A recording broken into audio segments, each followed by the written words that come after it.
Hello everyone. तो हमारे पास एक साइकोलॉजिस्ट रहते हैं जेरोम एस ब्रेनर, जिन्होंने कॉग्निटिव प्रोसेसेस के ऊपर एक थ्योरी दी थी। तो आज हम जेरोम एस ब्रेनर की कॉग्निटिव प्रोसेसेस के ऊपर दी गई थ्योरी को डिस्कस करेंगे। तो theory of J S Bruner तो बोलता है कि जो 1950 में एक कॉग्निटिव रेवोल्यूशन हुई थी, वो उसके सो कॉल्ड लीडर थे। और जो इस रेवोल्यूशन का एम था, in word of Bruner, to discover and to describe formally the meaning that human being creates out of their encounter with the world, and then to propose hypotheses about what meaning making processes were implicated. It focused on the symbolic activities that human beings employed in constructing and making sense not only of the world but of themselves. तो जो इस revolution का जो M था वो रहता था हमारे पास कि एक हाइपोथेसिस तैयार करनी है उन मीनिंग मेकिंग प्रोसेसेस के ऊपर जो कि ह्यूमन बीइंग के द्वारा इम्प्लीमेंट की गई हैं, to discover and describe the meaning that human being create out of the encounter with the world. और ये बोलते हैं कि जो जेरोम बर्नर बोलता है कि जो इस टाइम जो हमारा जो एम था वो शिफ्ट हो गया था from construction of meaning to the processing of information. Construction of meaning से शिफ्ट होकर प्रोसेसिंग ऑफ इंफॉर्मेशन की तरफ चले गए थे, जो कि हमें लिमिटेड कर देता था, जिसमें हम जो हमारा रोल ऑफ कल्चर रहता है, role of culture in shaping our thoughts and word, उसको अच्छी तरह से डिस्क्राइब नहीं कर पाता था। तो वो लिमिट कर देता था, जो इसके रोल को अच्छी तरह से नहीं दिखा पाता था। फिर जेरोम बर्नर बोलते हैं कि अगर हमें किसी भी माइंड को अंडरस्टैंड करना है तो उसमें जो डिफरेंट मेंटल स्टेटेज इंक्लूडेड रहती हैं, वो रहती हैं believing, describing, attending, grasping meaning and must consider the meditating effect of culture and language.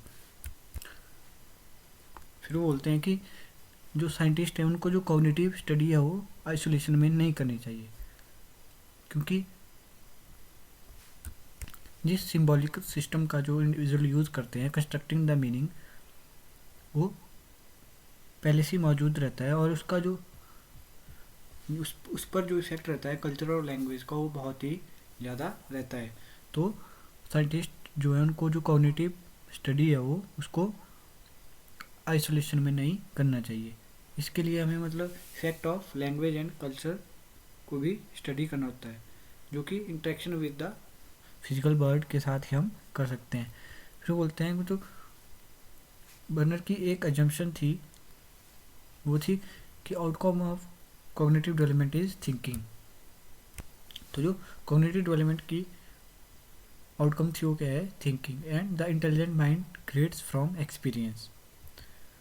और जेरोम बर्नर बोलते हैं we are information processor who manipulate mental representation of word and this enable us to go beyond information given to us by our sensory systems। तो मतलब Jerome burner के according हम मतलब information processor हैं जो कि फिजिकल वर्ड की representation है उनको मेंटली एक्टिविटीज़ के साथ मैनिपुलेट करते हैं और इंफॉर्मेशन तैयार करते हैं। अब वो बोलते हैं कि उन्होंने जो जेरोम बर्नर ने मतलब एक डिटेल स्टडी की थी कॉग्निटिव प्रोसेसेस के ऊपर, और जो भी उन्होंने अपने व्यूज़ एक्सप्रेस किए थे वो रिसेंबल करते हैं पियाजे के व्यूज़ के साथ। तो according to Bruner the thinking of child develops in 3 stages, और he calls them enactive stage, iconic and symbolic stage. तो बर्नर के द्वारा जो थिंकिंग डेवलपमेंट की जो 3 स्टेजेस हैं रहते हैं हमारे पास, इनेक्टिव, आइकॉनिक एंड सिंबॉलिक। अगर इनको साधारण भाषा में बोले तो वो 3 स्टेजेस रहते हैं हमारे पास, एक्शन, इमेज एंड वर्ड। तो फर्स्ट लेवल रहती है, उस पर जो बता कोई भी इंडिविजुअल है वो मोटर परफॉर्मेंस करता है। फिर उसके बाद वो सेकंड स्टेज के ऊपर वो इमेज कंस्ट्रक्शन शुरू कर देता है, और लास्ट में वो शब्दों का यूज़ करना सीख जाता है, जो उसकी लैंग्वेज लर्निंग है वो शुरू हो जाती है। तो अब हम बात करते हैं burner stages of cognitive development. तो जो बर्नर के द्वारा दी गई कॉग्निटिव डेवलपमेंट की स्टेजेस रहती हैं, बर्नर का मेन फोकस था burner was concern with acquisition and use of knowledge. ठीक है, मतलब जो बर्नर था वो मतलब मेन फोकस था कि मतलब कैसे हम इंफॉर्मेशन को एक्वायर कर रहे हैं और उसका यूज़ कैसे कर रहे हैं, और किस प्रकार से हम मतलब अपने एक्सपीरियंस जो कि हमारे एक्सपीरियंस वर्ल्ड के साथ रहते हैं उनको कैसे एक्सप्रेस या रिप्रेजेंट कर रहे हैं, और कैसे उनको ऑर्गेनाइज करके फ्यूचर एक्सपीरियंस को एनकाउंटर करते हैं। और ब्रनम बोलता है कि मतलब जो चिल्ड्रन है वो जो नॉलेज कंस्ट्रक्ट करता है वो 3 मोड्स के द्वारा करता है, और जो what he called representation that correspond to the developmental stages। और ये जो different 3 modes of construction of knowledge रहते हैं इनको ही डिफरेंट डेवलपमेंटल स्टेजेस बोला गया है। और जैसे जैसे मतलब कोई इंडिविजुअल जो बड़ा होता ग्रो करता चलता है तो वो इन मोड या इन स्टेजेस के ऊपर इन स्टेजेस को मास्टर करना शुरू कर देता है, और उनके जो कॉम्प्लेक्सिटी है उनकी तरफ मूव करना शुरू कर देता है और मोर स्किलफुल हो जाता है। According to Bruner, one's intellectual ability evolves as a result of maturation, training and experience through a series of 3 stages। और वो 3 स्टेजेस रहते हैं हमारे पास, enactive, iconic and symbolic stage. तो मतलब किसी भी इंडिविजुअल की जो इंटेलेक्चुअल एबिलिटी है वो डेवलप होती है as a result of maturation, training and experience through a series of 3 stages. और 3 स्टेजेस हैं हमारे पास, enactive, iconic and symbolic stage. तो सबसे पहले हम बात करते हैं, सबसे पहली स्टेज रहती है वो रहती है इनएक्टिव स्टेज, और इसको ये मेनली एक्शन बेस्ड स्टेज होती है, या इसमें जो रिप्रेजेंटेशन बेस्ड स्टेज बोलते हैं। तो इसको हम कभी कभी हम कॉन्क्रीट स्टेज भी बोलते हैं, और ये फर्स्ट स्टेज रहती है अकॉर्डिंग टू जेएस बर्नर। और Bruner believes that learning begins with an action, touching, feeling and manipulating. तो इस स्टेज में जो लर्निंग रहती है वो मतलब मेनली होती है action, touching, feeling and manipulating the things. और common example of manipulative used in this stage in maths education are algebra, paper, coin etcetera and thick. तो हमारी फर्स्ट स्टेज रहती है वो रहती है हमारी इनएक्टिव स्टेज, जो कि एक्शन बेस्ड स्टेज होती है। इसमें जो लर्निंग होती है वो एक्शंस के द्वारा होती है। तो किसी को मतलब किसी के एक्शंस को देख के, ठीक है, उनके द्वारा वो लर्निंग होती है। तो इस स्टेज में जो है वो कॉग्निटिव एक्सपीरियंस जो है रिसीव और रिप्रेजेंट किए जाते हैं मोटर एक्टिविटीज़ के द्वारा।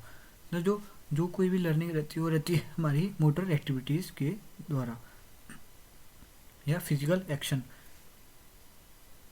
इस स्टेज के ऊपर जो मतलब इंडिविजुअल की जो अंडरस्टैंडिंग टुवर्ड द वर्ल्ड रहती है वो रहती है ओनली थ्रू एक्शन। वो ना तो वो बोल पाता है और ना ही वो उसके पास कोई एक इमेज होती है कि ये पर्टिकुलर कोई फिजिकल वर्ड की कोई चीज़ है या फिजिकल वर्ड है। तो मतलब इनएक्टिव स्टेज में जो लर्निंग रहती है वो रहती है through motor activities, physical touch. तो नेक्स्ट स्टेज आती है हमारे पास आइकॉनिक स्टेज, यानी image based stage, sometime called the pictorial stage. और ये हमारी सेकेंड स्टेज रहती है।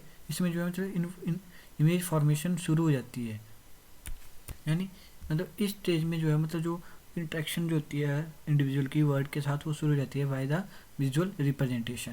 मतलब इसमें वो बच्चा जो है वो इमेज ड्रॉ करना शुरू कर देता है ऑब्जेक्ट्स की, ठीक है, या इमेज फॉर्मेशन शुरू हो जाती है कि ये पर्टिकुलर ऑब्जेक्ट ऐसा दिखता है, ठीक है, और डिस्टिंग्विश करना शुरू कर देता है। और जो उसकी जो लर्निंग या कॉग्निटिव डेवलपमेंट है वो थ्रू पिक्टोरियल रिप्रेजेंटेशन शुरू हो जाती है। इस स्टेज में जो बच्चा जो उसके जो एक्सपीरियंस रहते हैं, फर्स्ट स्टेज जो इनएक्टिव स्टेज में जो उसके एक्सपीरियंस रहते हैं, एनकाउंटर्स रहते हैं फिजिकल वर्ल्ड के साथ, उनको वो सेंसरी इमेजेस और मेंटल पिक्चर के द्वारा रिप्रेजेंटेशन उनकी शुरू कर देता है। At this stage information is gained by imaginary and the cognitive processes is controlled by the perception. Single feature of environment hold attention. तो जो आइकॉनिक स्टेज का जो मेन हाईलाइट रहती है कि जो इसमें जो बच्चा है उसकी जो मतलब जो उसके भी एनकाउंटर किसी भी फिजिकल वर्ल्ड के साथ रहते हैं, उनके जो वो है वो इमेज बनाना शुरू कर देता है, या जो अपने थॉट्स हैं उनको रिप्रेजेंटेशन उनकी जो बाई इमेज करना शुरू कर देता है। हमारे पास थर्ड स्टेज आती है सिंबॉलिक स्टेज या लैंग्वेज वेस्ट स्टेज।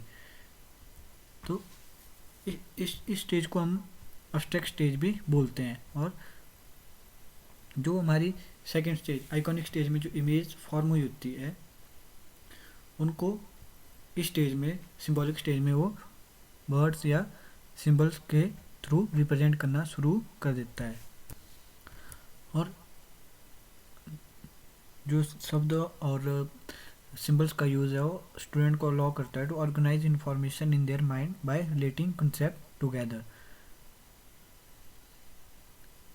और जो सिंबल एंड वर्ड रहते हैं वो एब्स्ट्रैक्शन रहते हैं, उनका जो मतलब they do not necessary have a direct connection to the information.